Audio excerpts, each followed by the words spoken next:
Bueno, agradezco a mi amigo Ander por esta merecida presentación y agradezco muchísimo al Iker Vázquez Foroa y la Universidad del País Vasco por esta invitación. Para mí es un honor hablar ante un público tan cualificado y en un edificio tan magnífico como este, que es uno de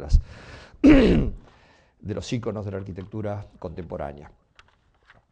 Bueno, parafraseando a Karl Marx, podríamos decir que un fantasma recorre el mundo, el fantasma de la crisis económica global. En Estados Unidos, Europa y muy pronto el resto del mundo, vemos que quiebran bancos, caen bolsas, empresas grandes y pequeñas despiden trabajadores, a veces por decenas de miles de trabajadores, como hemos leído que Nissan planea despedir 20.000 trabajadores. Se contrae la demanda de bienes y bajan sus precios. Por primera vez en décadas presenciamos el fantasma de la deflación. Aumentan el paro y la pobreza hasta a niveles no vistos desde el fin de la Segunda Guerra Mundial. Bueno, ¿cómo se sale de esta crisis? ¿Cuáles son los fundamentos de esta convulsión y cuáles son sus soluciones? Para los economistas ortodoxos, especialmente para las versiones ideológicas de la economía neoclásica, los mercados se autorregulan mucho mejor que cuando los gobiernos intentan regularlos. Los mercados producen espontáneamente soluciones mucho más eficientes que las que pueden imaginar los políticos.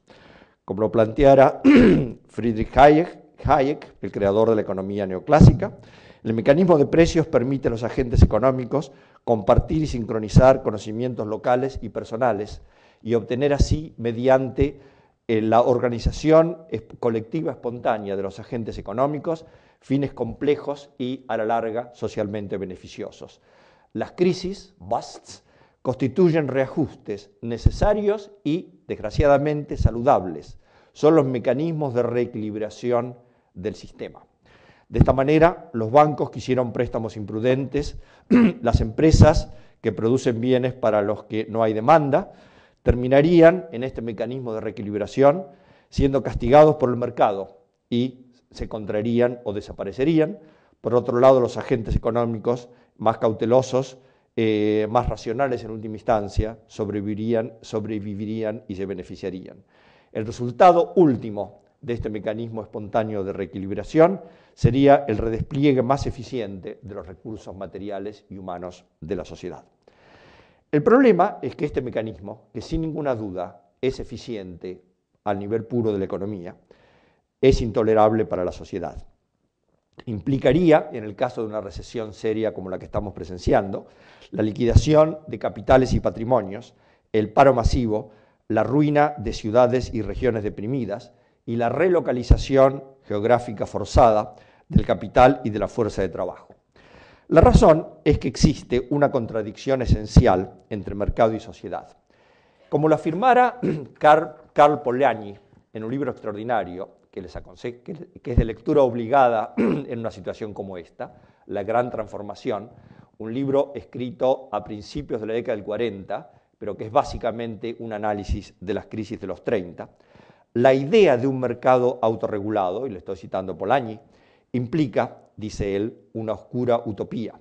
Permitir que el mecanismo de mercado se constituya en el único, y acá subrayo el único, rector del destino de los seres humanos, resultaría en la demolición de la sociedad. Debería quedar claro que Polanyi no niega, y yo menos que Polanyi, la eficacia del mercado como el mecanismo de asignación de recursos y el mecanismo más revolucionario que se conoce para permitir la innovación, la inversión y el crecimiento económico.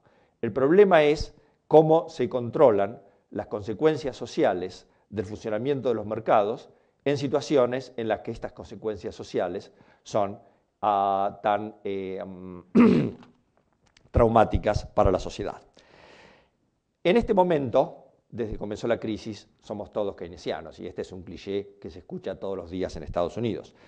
Estamos todos de acuerdo, o casi todos, que la única manera de reducir los efectos o intentar controlar los efectos negativos de una recesión tan intensa como la presente consisten en la intervención gubernamental a través de la intensificación de la regulación económica, especialmente en áreas en las cuales esta regulación ha sido especialmente débil, como el área financiera, nacionalizaciones parciales y temporarias, especialmente de bancos, el aumento del gasto, aunque esto sea a costa de la expansión del déficit, el mejoramiento de la calidad del estado de bienestar, etc.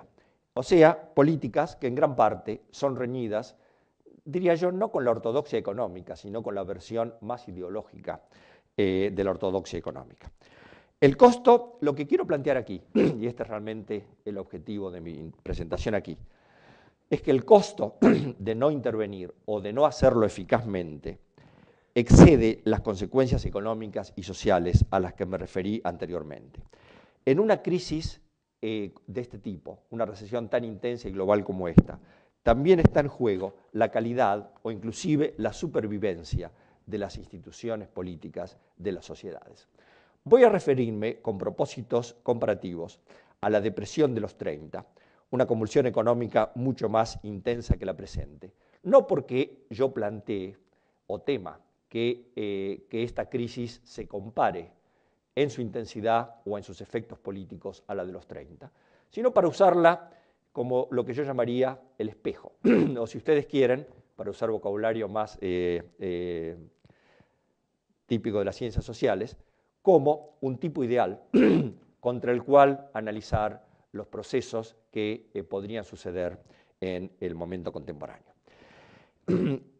La crisis de los 30 tuvo consecuencias políticas importantísimas en todo el mundo, pero estos efectos tuvieron distintos signos en distintos países. Si enfocamos el análisis en la supervivencia o no de los regímenes políticos preexistentes a la crisis, en particular los regímenes democráticos, encontramos una variedad de resultados, cuyos casos extremos serían